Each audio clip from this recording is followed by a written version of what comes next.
Around the World in 80 Days by Jules Verne. Chapter 28, in which Passepartout does not succeed in making anybody listen to reason.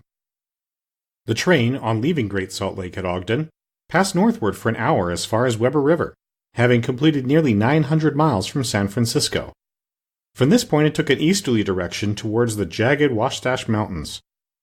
It was in the section included between this range and the Rocky Mountains that the American engineers found the most formidable difficulties in laying the road, and that the government granted a subsidy of $48,000 per mile, instead of $16,000 allowed for the work done on the plains.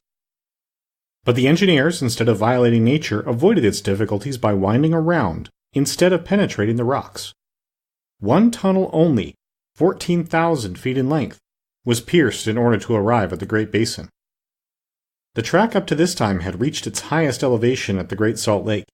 From this point it described a long curve descending towards Bitter Creek Valley, to rise again to the dividing range of the waters between the Atlantic and the Pacific. There were many creeks in this mountainous region, and it was necessary to cross Muddy Creek, Green Creek, and others upon culverts. Passepartout grew more and more impatient as they went on, while Fix longed to get out of this difficult region, and was more anxious than Phileas Fogg himself to be beyond the dangers of delays and accidents, and set foot on English soil. At 10 o'clock at night the train stopped at Fort Bridger Station, and 20 minutes later entered Wyoming territory, following the valley of Bitter Creek throughout. The next day, 7th December, they stopped for a quarter of an hour at Green River Station. Snow had fallen abundantly during the night, but, being mixed with rain, it had half melted, and did not interrupt their progress. The bad weather, however, annoyed Passepartout, for the accumulation of snow, by blocking the wheels of the cars, would certainly have been fatal to Mr. Fogg's tour. "What an idea," he said to himself. "Why did my master make this journey in winter? Couldn't he have waited for the good season to increase his chances?" While the worthy Frenchman was absorbed in the state of the sky and the depression of the temperature, Iota was experiencing fears from a totally different cause. Several passengers had got off at Green River and were walking up and down the platforms, and among these Iota recognized Colonel Stamp Proctor, the same man who had so grossly insulted Phileas Fogg at the San Francisco meeting. Not wishing to be recognized, the young woman drew back from the window, feeling much alarm at her discovery. She was attached to the man who, however coldly, gave her daily evidences of the most absolute devotion. She did not comprehend, perhaps, the depth of the sentiment with which her protector inspired her, which she called gratitude, but which, though she was unconscious of it, was really more than that. Her heart sank within her when she recognized the man whom Mr. Fogg desired, sooner or later, to call to account for his conduct. Chance alone, it was clear, had brought Colonel Proctor on this train.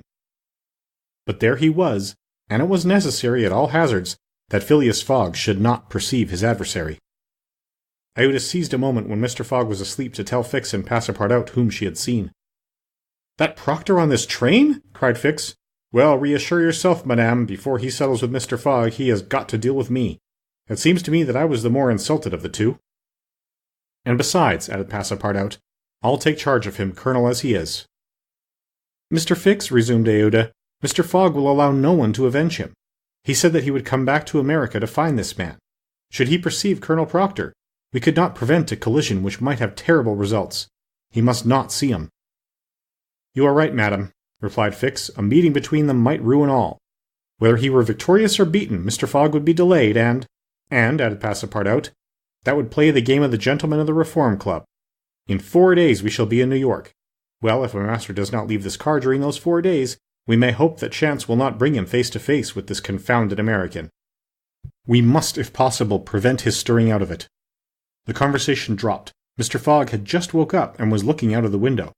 Soon after Passepartout, without being heard by his master or Iota, whispered to the detective, "Would you really fight for him?" "I would do anything," replied Fix, in a tone which betrayed determined will, "to get him back living to Europe."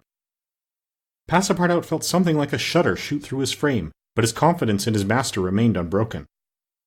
Was there any means of detaining Mr. Fogg in the car to avoid a meeting between him and the colonel?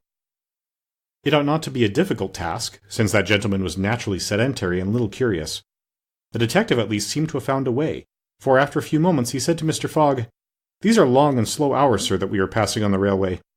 "Yes," replied Mr. Fogg, "but they pass." "You were in the habit of playing whist," resumed Fix, "on the steamers." Yes, but it would be difficult to do so here. I have neither cards nor partners.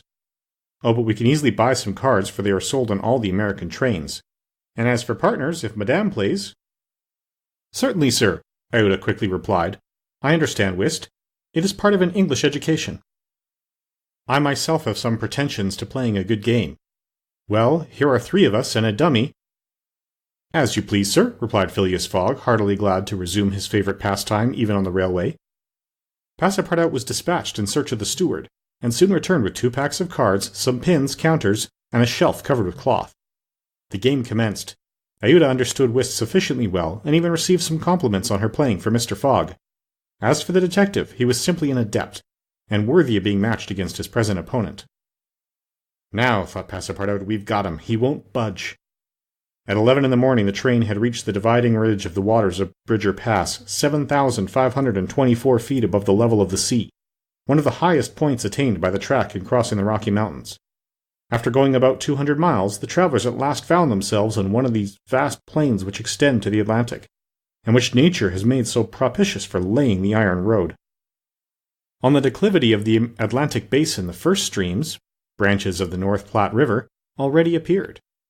The whole northern and eastern horizon was bounded by the immense semicircular curtain which is formed by the southern portion of the Rocky Mountains, the highest being Laramie Peak.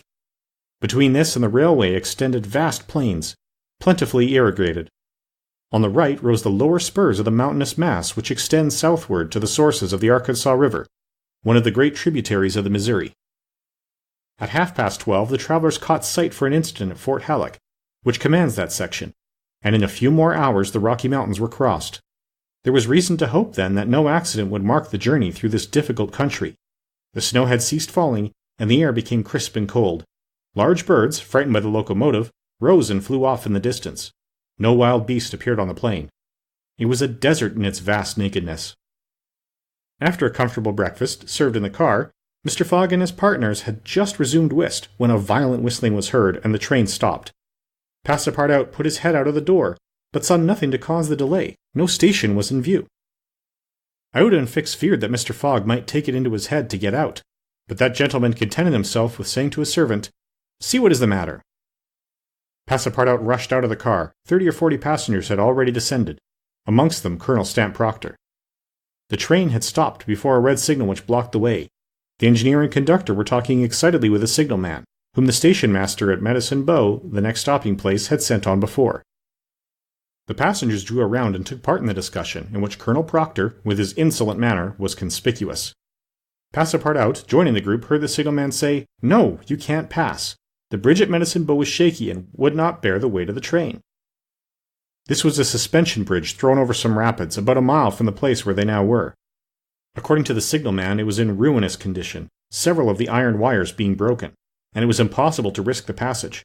He did not in any way exaggerate the condition of the bridge. It may be taken for granted that, rash as the Americans usually are, when they are prudent there is good reason for it. Passepartout, not daring to apprise his master of what he heard, listened with set teeth, immovable as a statue. "Hum!" cried Colonel Proctor, "but we are not going to stay here, I imagine, and take root in the snow?" "Colonel," replied the conductor, "we have telegraphed to Omaha for a train, but it is not likely that it will reach Medicine Bow in less than 6 hours." "6 hours?" cried Passepartout. "Certainly," returned the conductor. "Besides, it will take us as long as that to reach Medicine Bow on foot." "But it is only a mile from here," said one of the passengers. "Yes, but it's on the other side of the river." "And can't we cross that in a boat?" asked the colonel. "That's impossible. The creek is swelled by the rains. It is a rapid, and we shall have to make a circuit of 10 miles to the north to find a ford." The colonel launched a volley of oaths, denouncing the railway company and the conductor, and Passepartout, who was furious, was not disinclined to make common cause with him. Here was an obstacle indeed which all his master's banknotes could not remove. There was a general disappointment among the passengers who, without reckoning the delay, saw themselves compelled to trudge 15 miles over a plain covered with snow. They grumbled and protested, and would certainly have thus attracted Phileas Fogg's attention if he had not been completely absorbed in his game. Passepartout found that he could not avoid telling his master what had occurred, and, with hanging head, he was turning towards the car, when the engineer, a true Yankee, named Forster, called out, "Gentlemen, perhaps there is a way after all to get over." "On the bridge?" asked a passenger. "On the bridge." "With our train?" "With our train." Passepartout stopped short. and eagerly listened to the engineer. "But the bridge is unsafe," urged the conductor. "No matter," replied Forster. "I think that by putting on the very highest speed we might have a chance of getting over." "The devil!" muttered Passepartout. But a number of the passengers were at once attracted by the engineer's proposal, and Colonel Proctor was especially delighted and found the plan a very feasible one. He told stories about engineers leaping their trains over rivers without bridges by putting on full steam, and many of those present avowed themselves of the engineer's mind. "We have 50 chances out of 100 of getting over," said one. 80! 90! Passepartout was astounded, and, though ready to attempt anything to get over Medicine Creek, thought the experiment proposed a little too American. "Besides," thought he, "there's a still more simple way, and it does not even occur to any of these people. Sir," he said aloud to one of the passengers, "the engineer's plan seems to me a little dangerous, but 80 chances," replied the passenger, turning his back on him. "I know it," said Passepartout, turning to another passenger, "but a simple ideas are no use," returned the American, shrugging his shoulders, "as the engineer assures us that we can pass." "Doubtless," urged Passepartout, "we can pass, but perhaps it would be more prudent—" "What? Prudent?" cried Colonel Proctor, whom this word seemed to excite prodigiously. "At full speed, don't you see? At full speed!" "I know, I see," repeated Passepartout. "But would it be, if not more prudent, since that word displeases you, at least more natural—" "Who? What? What's the matter with this fellow?" cried several. The poor fellow did not know to whom to address himself. "Are you afraid?" asked Colonel Proctor. "I afraid? Very well, I will show these people that a Frenchman can be as American as they." "All aboard?" cried the conductor. "Yes, all aboard," repeated Passepartout, and immediately. "But they can't prevent me from thinking that it would be more natural for us to cross the bridge on foot and let the train come after us." But no one heard this sage reflection, nor would anyone have acknowledged its justice. The passengers resumed their places in the cars. Passepartout took his seat without telling what had passed. The whist players were quite absorbed in their game. The locomotive whistled vigorously. The engineer, reversing the steam, backed the train for nearly a mile, retiring like a jumper in order to take a longer leap. Then, with another whistle, he began to move forward. The train increased its speed, and soon its rapidity became frightful. A prolonged screech issued from the locomotive. The piston worked up and down, 20 strokes to the second. They perceived that the whole train, rushing on at the rate of 100 miles an hour, hardly bore upon the rails at all. And they passed over. It was like a flash. No one saw the bridge. The train leaped, so to speak, from one bank to the other, and the engineer could not stop it until it had gone 5 miles beyond the station. But scarcely had the train passed the river when the bridge, completely ruined, fell with a crash into the rapids of Medicine Bow.